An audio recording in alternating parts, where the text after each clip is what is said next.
yesterday, है ना, परसों। Yes ma'am. तो आवेश वितरण, डिस्ट्रीब्यूशन ऑफ चार्ज, किस तरीके से चार्ज को डिस्ट्रीब्यूट कर सकते हैं, ठीक है ना। आकृति पे डिपेंड करेगा, वस्तु की आकृति पे डिपेंड करेगा, किस तरह कितने तरीकों से हम चार्ज को डिस्ट्रीब्यूट कर पा रहे थे। रैखिक आवेश वितरण, याद करो मेरे से, रैखिक आवेश वितरण, ठीक ना। फिर दूसरा था आपके पास पृष्ठ आवेश वितरण,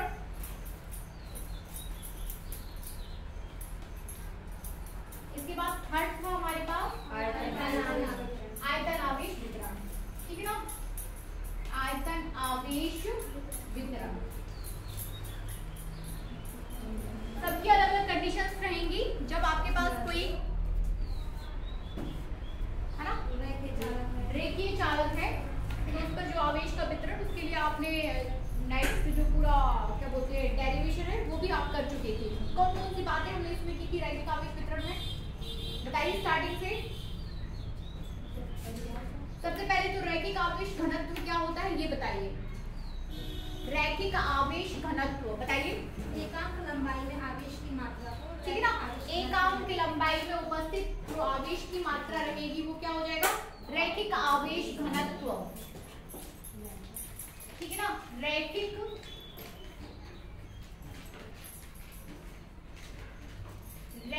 आवेश घनत्व, एकांक लंबाई में उपस्थित आवेश की मात्रा डिनोटेड बाय लैम्डा, ठीक है। जैसे आप रैखिक आवेश घनत्व की बात कर रहे हो, सेम वैसे ही फिर इसके बाद आप पृष्ठीय आवेश घनत्व की बात करोगे। तो पृष्ठीय आवेश घनत्व क्या हो जाएगा, प्रति एकांक के क्षेत्रफल में आवेश घनत्व, ठीक ना। प्रति एकांक क्षेत्रफल में उपस्थित आवेश की मात्रा, प्रति एकांक क्षेत्रफल में उपस्थित आवेश की मात्रा क्या हो जाएगा, पृष्ठीय आवेश घनत्व। इसके बाद आपके पास रहेगा आयतन आवेश घनत्व, तो एकांक आयतन में उपस्थित आवेश की मात्रा, आयतन आवेश घनत्व, ठीक है ना। तीनों घनत्व आपने देख ली। इसके बाद फिर आपने क्या किया था, घनत्व के बाद सबसे पहले आपने रैखिक घनत्व को डिफाइन किया, फिर उसके बाद आपने कोई रैखिक चालक लिया था, याद है आपको। आपके पास कोई एक रैखिक चालक था जिसकी लंबाई कैपिटल एल थी, ठीक है ना, जिसकी लंबाई क्या थी, कैपिटल एल। आपने एक छोटा सा एलिमेंट लिया जिसकी लंबाई dl थी, इससे r दूरी पर स्थित किसी बिंदु P पर विद्युत क्षेत्र की, विद्युत बल की, ठीक है ना, विद्युत बल की आपने क्या की थी, गणना। इस छोटे से आवेश के कारण, इस छोटे से एलिमेंट के कारण, और उसके बाद फिर टोटल आपने किसके कारण कर दी थी, पूरे तार के कारण, ठीक ना। तो फॉर्मूला है कि विद्युत बल को आपने किसके साथ डिफाइन किया है, यहाँ पर आवेश वितरण के साथ, ठीक ना। तो टॉपिक क्या रहेगा, टॉपिक में आपको यही करना है कि आपको सभी प्रकार के आवेश वितरण पढ़ने हैं, ठीक है ना। सभी प्रकार के आवेश वितरण के बाद आप उनके घनत्व की बात करोगे, फिर उसके बाद फिर आप इन्हीं के कारण लगने वाले विद्युत बल की बात करोगे। इज दैट क्लियर बनेगा, ठीक है। अब अगली बात हम ये करेंगे कि चूंकि देखिए जब आप पहली क्लास में रहते हो तो आप एकदम फ्रेश फील करते हो ना, धीरे धीरे आप भी डल हो जा रहे सभी, तो हमें कुछ ऐसा कुछ उपाय करना है कि हाँ पूरे टाइम हम रिफ्रेश फील करें। इसके लिए हमें क्या करना होगा, कुछ उपाय निकालना पड़ेगा कि हम अच्छा फील करें, फ्रेश फील करें। ये जो आलसी भरे जो चेहरे दिख रहे हैं वो हमें दिखाई ना दें। 11th में सही था, 11th में तो सही था, लेकिन बाकी क्लासेस भी तो आप लेते थे उसके बाद भी, कुछ तो करना पड़ेगा, ठीक है। चलिए नेक्स्ट हेडिंग लीजिए। तो रैखिक आवेश घनत्व आपका कंप्लीट हो चुका था, ठीक ना। कितना आया था, F equals to Q by epsilon not,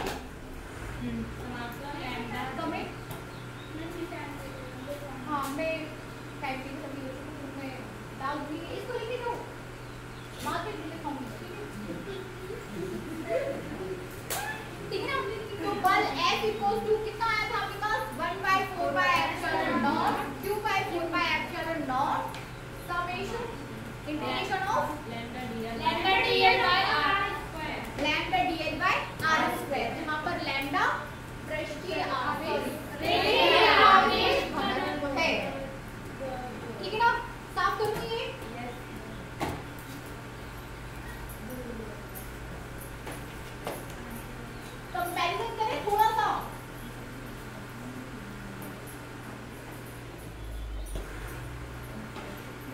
ठीक है, इसको थोड़ा सा अलग तरीके से देखते हैं। जैसे बल आप निकालते हो F इक्वल्स टू, ये फॉर्मूला आपको ये नहीं याद करने हैं, ये जितने भी फॉर्मूला अभी हम डिस्कस करेंगे वो आपको अभी के अभी बनना चाहिए, ठीक है ना।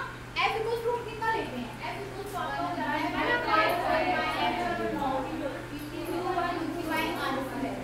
इतनी बात करते हैं ना, Q1 Q2 by R square. अब इसको आपको 3 में डिवाइड कर देना है। 3 इन द सेंस ये जो है आपको पृष्ठीय आवेश घनत्व के कारण, रैखिक आवेश घनत्व के कारण और आयतन आवेश घनत्व के कारण, ठीक है ना। पृष्ठीय आवेश जो आपका रैखिक आवेश घनत्व है उसे हम लैम्डा से डिनोट करते हैं, दैट क्लियर। जो आपके पास पृष्ठीय आवेश घनत्व है उसको सिग्मा से, और जो आयतन आवेश घनत्व है उसको रो से। इतना बनेगा सभी से, ठीक है ना। जो पृष्ठीय आवेश सॉरी रैखिक आवेश घनत्व के कारण जो आपके पास बल आया है F इक्वल्स टू, वो कितना आया, Q by 4 pi epsilon not, है ना। Q by 4 pi epsilon not, Q not नहीं यहाँ पे, Q नॉट है ना, Q नॉट प्रेसियो आपने परीक्षण आवेश Q नॉट क्या डिनोट करता है यहाँ पे, परीक्षण आवेश। तो Q नॉट L इंटीग्रेशन किसकी रिस्पेक्ट में कर रहे हो, एंटायर L, ये जो आपके पास लिमिट है वो एंटायर L के लिए है, कैपिटल L ले लो, कितना हो जाएगा, lambda dl by r square, lambda dl by r square, ठीक है। ये हो जाएगा L के कारण। अब देखिए दूसरा, देखिए पृष्ठीय आवेश घनत्व के कारण देखेंगे। अब इस लैम्डा को आपको किससे रिप्लेस कर देना है, सिग्मा से, ठीक है ना। पृष्ठीय आवेश किससे रिप्लेस हो जाएगा, लैम्डा सिग्मा से रिप्लेस होगा, तो L किससे रिप्लेस हो जाएगा, L स्क्वायर। L लंबाई को दिखा रहा है तो S, ठीक है ना। क्षेत्रफल को आप किससे लोगे, S से, तो ले लीजिए Q not 4 pi epsilon not double S कर दीजिए, ठीक है ना, सिग्मा ds अपॉन r बनेगा। डबल इंटीग्रेशन आपको क्षेत्रफल के लिए दिखाता है, ठीक है ना। Q not 4 pi epsilon not triple आयतन V रो, ठीक है ना, रो d V upon r square बनना चाहिए। एक से तीनों ये सभी फॉर्मूले आपको कंपेयर करके सीखने हैं और ये आपको बनना चाहिए, बनेगा सभी से। Yes ma'am. ड्राइव करवा दूं, कर लोगे, कर लिया था। आयतन का नहीं किया है ना, करवा ले। जो बच्चे कोचिंग नहीं जा रहे मैं उनसे पूछ रही हूँ, कर लेंगी क्या, यस मैम। चलो अच्छा एक करवा देते हैं फिर बाकी कर देना, ठीक है। एक और मैं करवा दे रही हूँ, पृष्ठीय आवेश घनत्व लिखिए, पृष्ठीय आवेश वितरण नोट करते चलिए, अभी आपके पास टाइम है। पृष्ठीय आवेश वितरण ओके हो गया है, तभी तो खुशी बोल रही थी, हो गया चलिए, हो गया है, बन जाएगा सभी से। नेक्स्ट हेडिंग लीजिए, स्थिर विद्युत बल और गुरुत्वाकर्षण बल की तुलना, ये कर चुके हैं क्या, नहीं किया, लिखिए स्थिर विद्युत बल और गुरुत्वाकर्षण बल की तुलना, बन रहा था वो सभी से, दीजिए हेडिंग, ये साफ कर दूं, स्थिर विद्युत बल और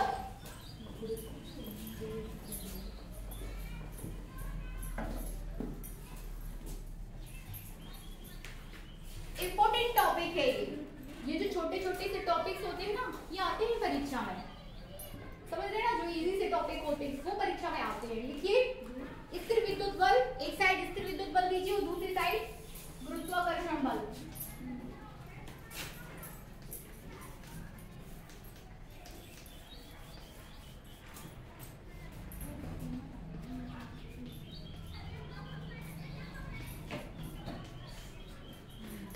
चलिए लिखिए, बनता होगा आपसे वैसे इसकी तुलना, लिखिए, है ना, तुलना कर रहे हैं हम, इसका मतलब ये नहीं कि हम इसमें अंतर देख रहे हैं कि क्या कर रहे हैं, हम तुलना कर रहे हैं कि इसमें कैसा है तो दूसरे में कैसा है। Is that clear? लिखिए, यह बलों के व्युत्क्रम वर्गीय नियम का पालन करता है। आयुषी चालू है ना? Yes ma'am.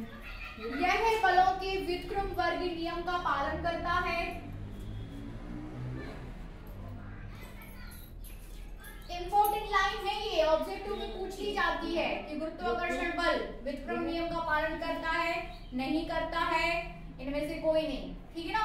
तो गुरुत्वाकर्षण बल, ठीक है ना, लिख लीजिए कि यह बलों के व्युत्क्रम वर्गीय नियम का पालन करता है, ऐसा लिखिए, है ना?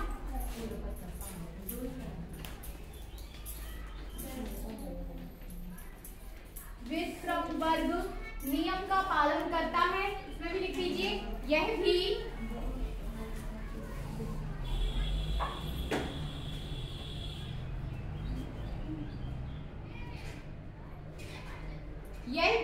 बलों के व्युत्क्रम वर्गीय नियम का पालन करता है। सभी बच्चों के पास फिजिक्स का फेयर कॉपी होना चाहिए, ठीक है ना? क्योंकि आप सीनियर से मुझे नहीं लगता कि मुझे आपको बार बार बताने की जरूरत है कि हर एक विषय की कॉपी होना चाहिए। और उसमें जब आप फिजिक्स पढ़ रहे हो तो फिजिक्स की कॉपी में ही लिखेंगे, जब आप केमिस्ट्री पढ़ रहे हो तो सिर्फ केमिस्ट्री की कॉपी में लिखेंगे। आपके पास ऐसा नहीं होना चाहिए सिर्फ एक कॉपी और आने दो, ऐसा नहीं होगा, ठीक है? लिखिए, बनेगा। दूसरा लिखिए, पहला हो गया कि यह व्युत्क्रम वर्गीय नियम का पालन करता है, तो ये भी व्युत्क्रम वर्गीय नियम का पालन करता है। अब इस पे लिखिए, यह बल निर्वात में भी लगता है, यह बल निर्वात में भी लगता है। सेम लाइन इसमें भी डाल दूं कि यह बल भी निर्वात में लगता है, दोनों में एक ही लाइन डाल दो, ठीक है ना? दोनों ही बल निर्वात में कार्य करते हैं, चाहे आपका स्थिर विद्युत बल हो चाहे आपका गुरुत्वाकर्षण बल हो।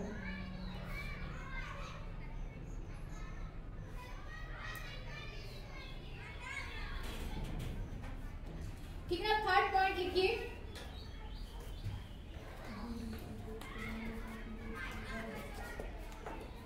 यह एक संरक्षी बल है।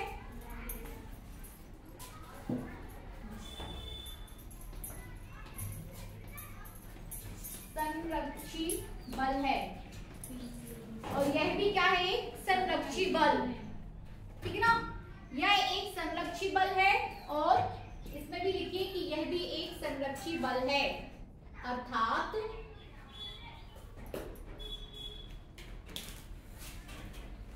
इस बल के द्वारा किया गया कार्य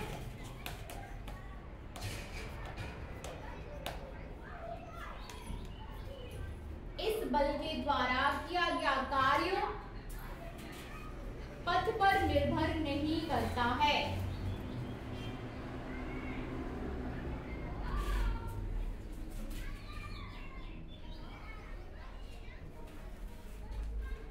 ठीक है ना? दोनों में डाल दिया अपन ने कि यह बल संरक्षी है और यह बल भी संरक्षी है, दोनों में डाल दिया। अगला पॉइंट लिखिए, ये हो गया फर्स्ट, सेकंड, थर्ड, और अब लिखेंगे हम फोर्थ में डालिए, लिखिए यह एक केंद्रीय बल है।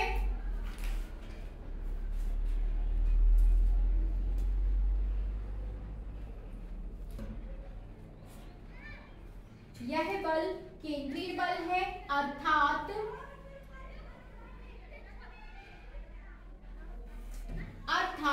यह बल दोनों आवेशों को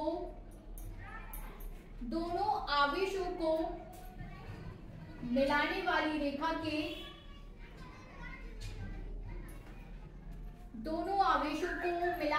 रेखा के अनुदिश कार्य करता है।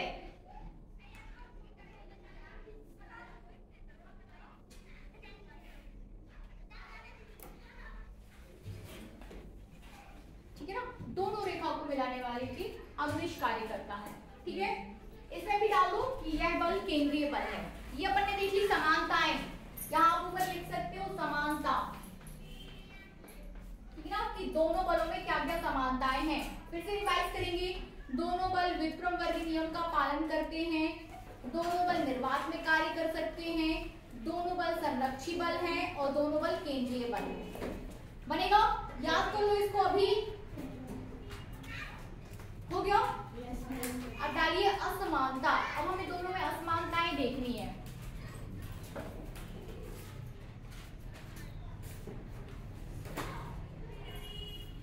असमानताएं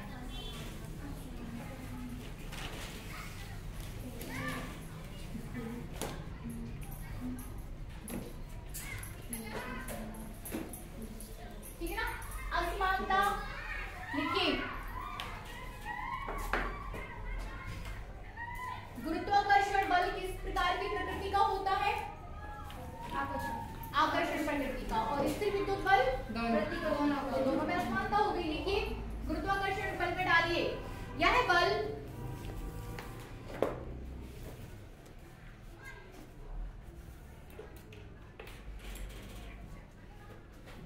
ऐसा लिख लो ना कि यह दो पिंडों के बीच लगने वाला गुरुत्वाकर्षण बल सदैव आकर्षण प्रकृति का होता है। ये कंप्लीट सेंटेंस है, ठीक है ना। लिखिए दो पिंडों के बीच लगने वाला गुरुत्वाकर्षण बल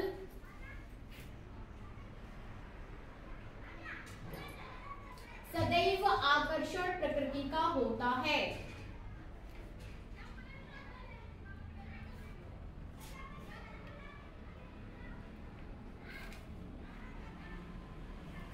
हो गया? इसमें भी डाल दो इसका जस्ट अपोजिट। क्या आ जाएगा कि दो आवेशों के बीच लगने वाला स्थिर विद्युत बल आकर्षण तथा प्रतिकर्षण दोनों प्रकृति का होता है। ऐसा डाल दो, बन जाएगा। लिख लीजिए अपने हिसाब से आकर्षण या प्रतिकर्षण, ठीक है ना। लिख लीजिए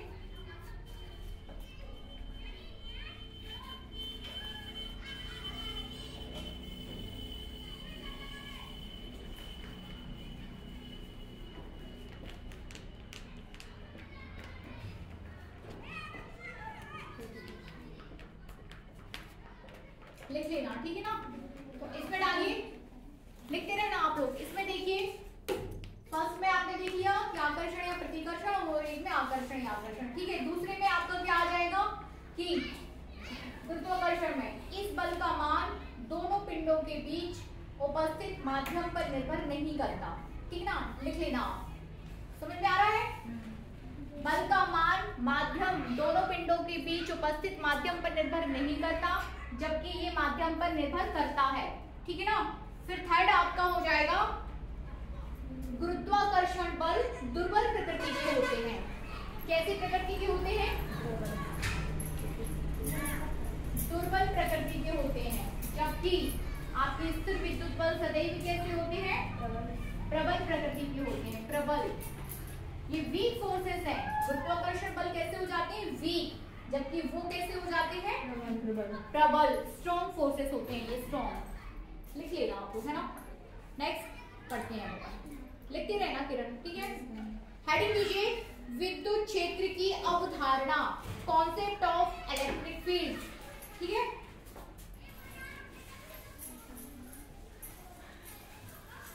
जब भी मुझे लगेगा कि कोई टॉपिक आप कर सकते हो तो फिर मैं उसे सिर्फ समझा दिया करूंगी, फिर आप उसे कर लेना। आप लोग बड़े हो गए, ट्रैक पे आ गए, है ना। कॉन्सेप्ट ऑफ इलेक्ट्रिसिटी, विद्युत क्षेत्र की अवधारणा।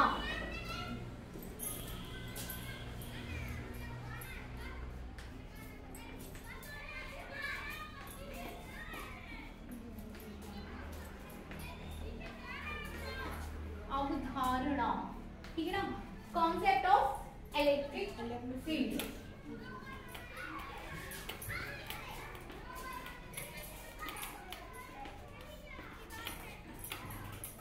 इलेक्ट्रिक फील्ड का कॉन्सेप्ट हमें देखना है कि इलेक्ट्रिक फील्ड क्या कॉन्सेप्ट लेके चल रहा है। डिस्कस कर चुके हैं अपन सब कुछ, ठीक है। क्या हो जाएगा?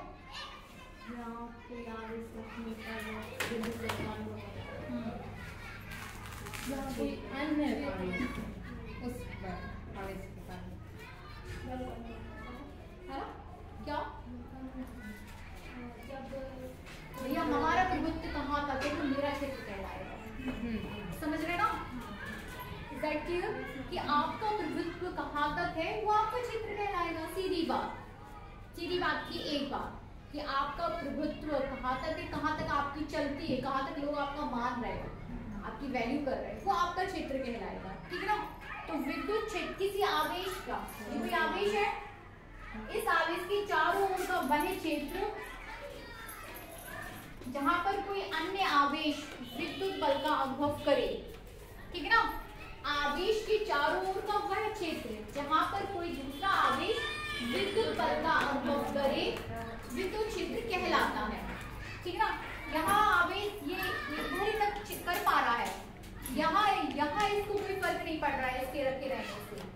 ठीक है ना। लेकिन जैसे ही थोड़ा थोड़ा पास आएगा, इसके पास आएगा, तो फिर ये विद्युत बल अनुभव करेगा, तो इसका क्षेत्र कहाँ तक कहलाए, यहाँ तक।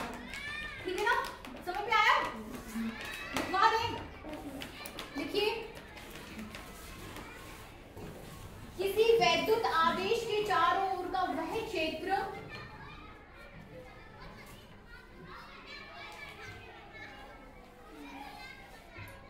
किसी वैद्युत आवेश के चारों ओर का वह क्षेत्र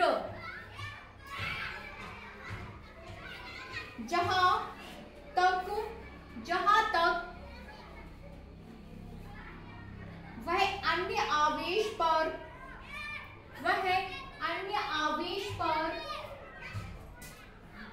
विद्युत बल लगा सकता है, अन्य आवेश पर विद्युत बल लगा सकता है,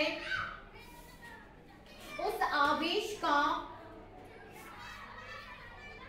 विद्युत क्षेत्र कहलाता है। विद्युत क्षेत्र कहलाता है। बनेगा? हेडिंग कीजिए विद्युत क्षेत्र की तीव्रता।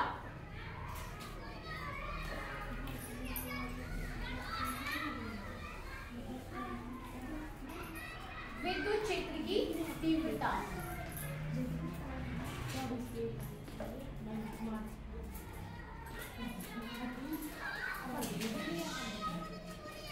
Intensity of electric field. विद्युत क्षेत्र की तीव्रता अब हम देखेंगे क्या हो जाएगी। विद्युत क्षेत्र की तीव्रता देखिए, अभी आप बात कर रहे हो कि बल लगता है, बट हम आपसे बोले कि कितना बल लगता है। यदि कोई एकांक आवेश है तो जब कितने की बात करेंगे तो इंटेंसिटी हो जाएगी। इज दैट क्लियर ना? नहीं बात समझ में आई? मतलब ज्यादा आने से तो हाँ, है ना? जैसे कि विद्युत क्षेत्र तो आप समझ गए, ये विद्युत क्षेत्र है, इसके चारों ओर का क्षेत्र जहाँ यह दूसरे आवेश पर बल लगा सकता है। बट आपके पास कोई एक ऐसा एकांक आवेश यहाँ पे रखा है, हम एकांक आवेश लेके चल रहे हैं, और उस एकांक आवेश पर कितना बल लगेगा, तब जब आप कितने की बात करने लगे हो तो फिर वो क्या हो जाएगा, विद्युत क्षेत्र की तीव्रता। जब आप कितने की बात करने लगे हो कि कितना बल लगेगा, तो फिर वो क्या हो जाएगा, विद्युत क्षेत्र की तीव्रता। ठीक है, नोट करिए।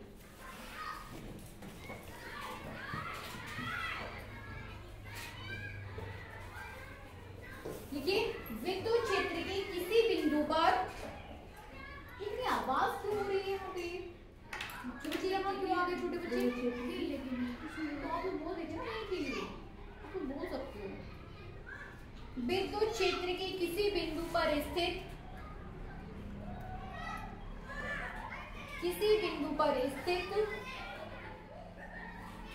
एकांक धनावेश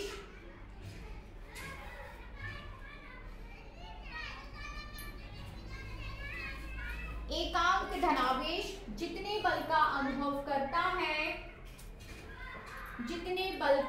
अनुभव करता है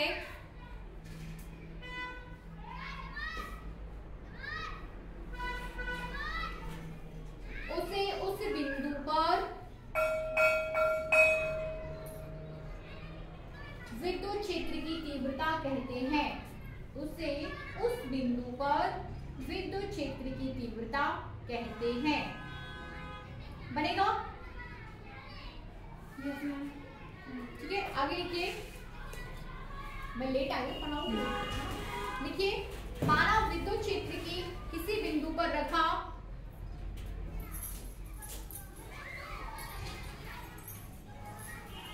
आयुषी बंद तो नहीं हुआ। माना विद्युत क्षेत्र के किसी बिंदु पर रखा परीक्षण आवेश Q0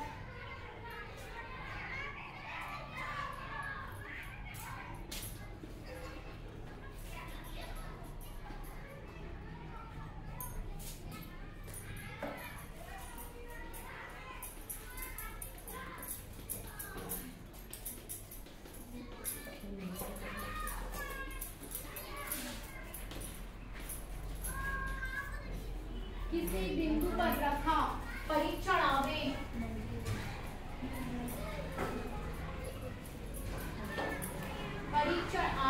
Q0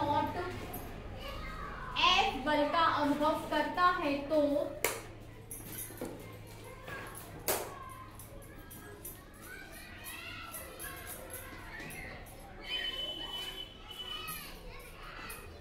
कितने बल का अनुभव कर रहा है? F बल का। ठीक ना? फिजिक्स में जो भी आपसे बोला जाता है उसका चित्र आपके माइंड में होना ही चाहिए कि भैया क्या चल रहा है। सीधा आपके माइंड में आना चाहिए कि हाँ कोई विद्युत क्षेत्र है, उसके किसी बिंदु पर, किसी भी बिंदु पर, उसके इनसाइड की बात कर रहे हैं, ये भी विद्युत क्षेत्र है, ये इसके बाहर नहीं, इसके अंदर किसी भी बिंदु पर यदि कोई ऐसा परीक्षण आवेश रखा है Q0 तो उस पर बल कितना लग रहा है? F। यदि F बल लगता है तो लिखिए, तो उस बिंदु पर विद्युत क्षेत्र की तीव्रता, तो उस बिंदु पर विद्युत क्षेत्र की तीव्रता, ठीक ना, उस बिंदु पर विद्युत क्षेत्र की तीव्रता कैपिटल E इक्वल टू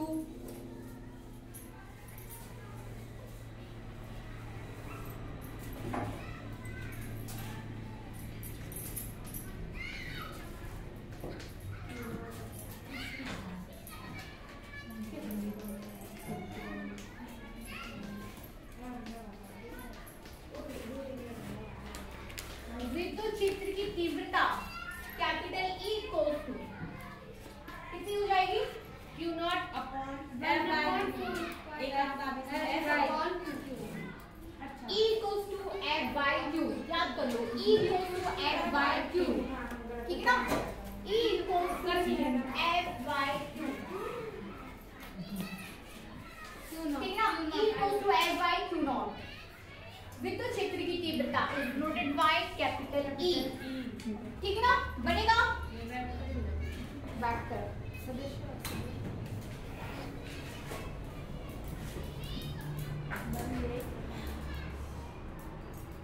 ठीक ना?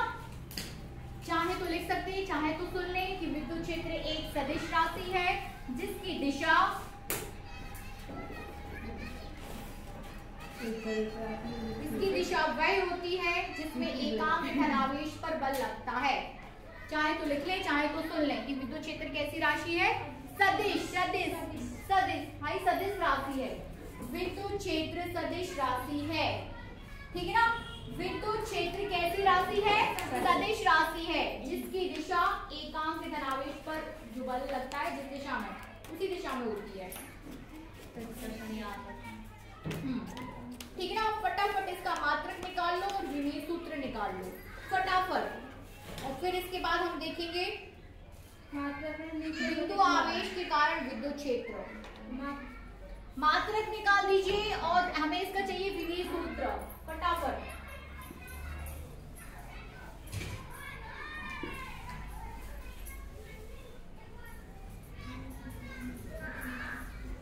विद्युत क्षेत्र का मात्रक, विद्युत क्षेत्र का विमीय सूत्र, और उसके बाद नेक्स्ट हेडिंग हमारी रहेगी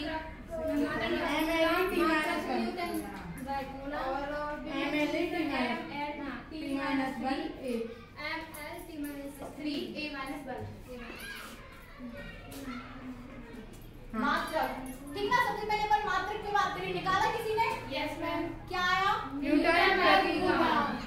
दूसरी आया? यस। पारुल आपकी बहन नहीं आ रही? क्यों? देख लो एक ही घर में एक ही रूम में रह रही होते हैं, ऐसा नहीं होता। बातचीत बंद है फिर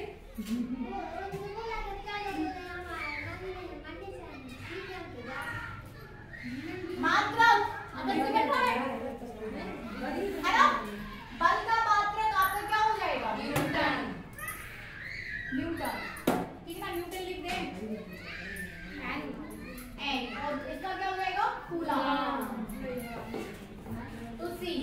इसका मात्रक क्या हो गया? न्यूटन पर कूलम बनेगा। अब विमी सूत्र निकालो।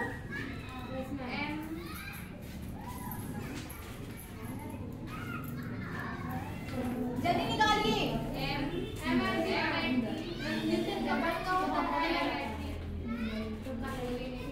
बताओ नहीं, बल क्या होता है? बल का क्या होता है? -2 और कूलम का 80, ठीक है ना? 80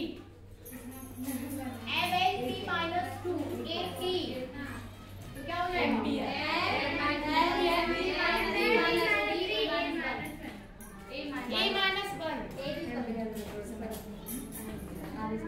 ठीक है ना? ये हो जाएगा mL-3 बनेगा। चलिए हेडिंग कीजिए, बिंदु आवेश के कारण विद्युत क्षेत्र।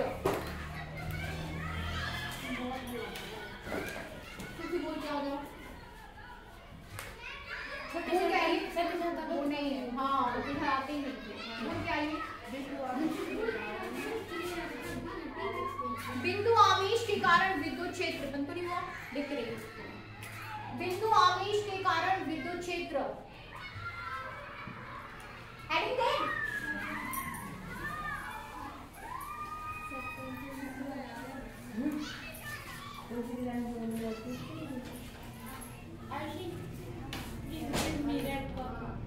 पुश करके ना मैं आपको,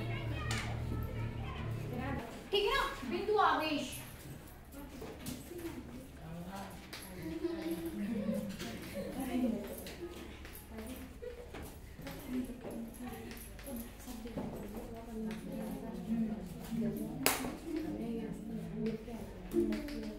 ठीक है ना? Electric field due to point charge, due to a point charge. English में भी लिखते चलिए ना, बातचीत नहीं।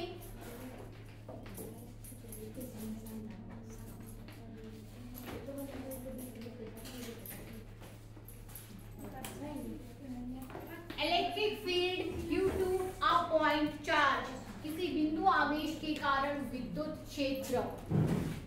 ठीक है, विद्युत क्षेत्र निकालना पड़ेगा, मतलब विद्युत क्षेत्र F। देखिए 3-4 चीजें आ गई अपने पास। क्या आ गया? आप सबसे पहले आप F की बात कर रहे थे, फिर आप E की बात कर रहे थे, और क्या है? विद्युत क्षेत्र E, विद्युत बल है, और E क्या दिखाता है? विद्युत क्षेत्र की तीव्रता। विद्युत क्षेत्र मतलब विद्युत क्षेत्र की तीव्रता ही अपन को यहाँ निकालनी है, ठीक है ना? विद्युत क्षेत्र इट मींस कि विद्युत क्षेत्र की तीव्रता ही अपन को यहाँ निकालनी है। किसके कारण? बिंदु आवेश के कारण, ठीक है ना? तो क्या लेके चलेंगे हम? बिंदु आवेश लेके चलेंगे कि आपके पास में एक बिंदु आवेश है तो उसके चारों ओर का विद्युत क्षेत्र क्या हो जाएगा? विद्युत पर लगने वाला बल, बल देखो कॉन्सेप्ट क्या है? कॉन्सेप्ट क्या है? E इक्वल्स टू F/Q, यही कॉन्सेप्ट है अपने पास, है ना? इसी कॉन्सेप्ट को लेके चलेंगे और फिर उसको ले जाके सॉल्व कर देंगे। यही फॉर्मूला लगेगा आपका, E इक्वल्स टू F/Q। लिखिए, माना किसी बिंदु O पर प्लस Q आवेश रखा है, माना किसी बिंदु O पर, ठीक है ना? लिख लीजिए, माना किसी बिंदु O पर कौन सा आवेश बोला मैंने? प्लस Q आवेश रखा है,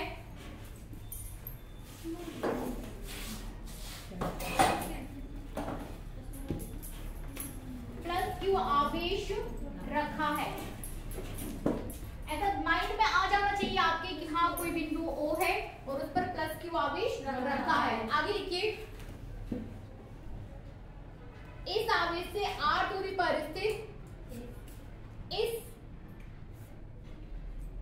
इस आवेश से r दूरी पर स्थित स्मॉल r दूरी पर स्थित किसी बिंदु P पर विद्युत क्षेत्र की तीव्रता की गणना करनी है। कहां से कहां तक? इसी आवेश से r दूरी पर स्थित किसी बिंदु P पर विद्युत क्षेत्र की गणना करनी है, ठीक है ना?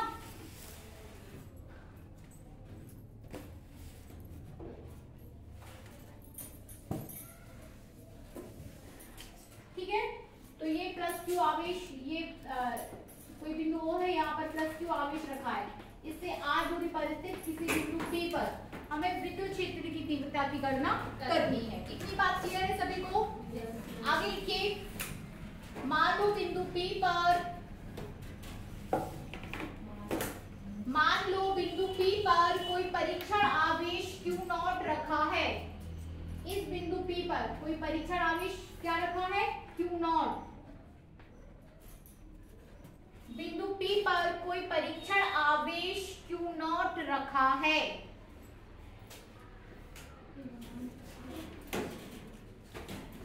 ठीक है ना?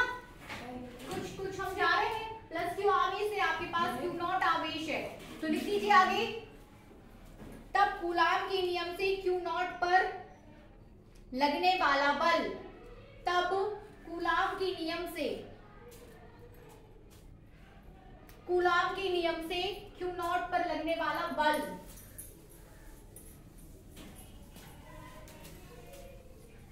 चित्र नहीं बनाना, ठीक है ना? कूलाम के नियम से Q0 पर लगने वाला बल कितना हो जाएगा? बल F इक्वल्स टू 1/4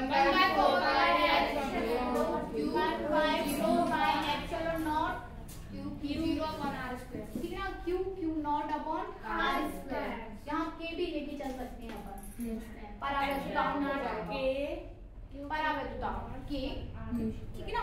आगे लिखिए, लिख सकते हो जहां पर के माध्यम का परावैद्युतांक है, डाल दीजिए लाइन में,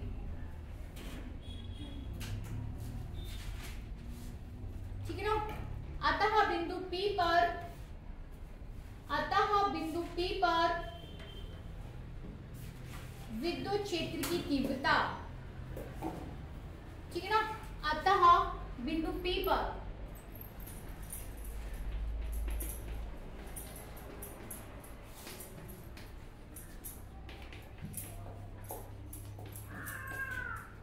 विद्युत क्षेत्र की तीव्रता क्या हो जाएगी? विद्युत क्षेत्र की तीव्रता 1/4 pi epsilon naught E equals to F by Q। समीकरण 1, समीकरण 2, समीकरण 1 व समीकरण 2 से F/Q0 नहीं है, Q0 है ना? F/Q0, क्योंकि आप बिंदु P पर देख रहे हो किसके थ्रू, ठीक है ना? तो F/Q0 E equals to F/Q0, बिंदु P पर देख रहे हो, बिंदु P पर आवेश कितना रखा है? Q0, तो हम Q0 की बात करेंगे, तो E इक्वल्स टू F/Q0। समीकरण 1 व समीकरण 2 से